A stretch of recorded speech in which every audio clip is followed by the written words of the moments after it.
माजी पंतप्रधान डॉक्टर मनमोहन सिंग यांच्या पार्थिवावर आज अंत्यसंस्कार होणार। थोड्याच वेळात पार्थिव अंत्यदर्शनासाठी काँग्रेस मुख्यालयात ठेवलं जाणार। राष्ट्रवादी शरदचंद्र पवार पक्षाच्या मुंबईतील नेत्यांची आज महत्त्वाची बैठक। आगामी महापालिका निवडणुकीबाबत चर्चा। प्रदेशाध्यक्ष जयंत पाटील, सुप्रिया सुळेंच्या उपस्थितीत बैठक। बदलापुरात 19 वर्षीय तरुणीवर अत्याचार करणाऱ्या रिक्षाचालकाला बेड्या। मैत्रिणीने बियर पाजून रिक्षाचालक मित्राने अत्याचार केल्याचा धक्कादायक प्रकार। कृत्यात साथ देणाऱ्या मैत्रिणीलाही अटक।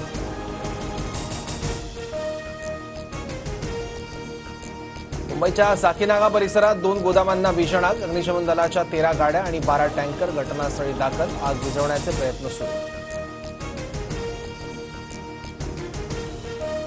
राज्यात सलग दुसऱ्या दिवशी अवकाळी पावसाच्या सरी। कल्याण, डोंबिवली, शहापूरमध्ये अवकाळी पाऊस, तर विदर्भ आणि मराठवाड्याला आज येलो अलर्ट।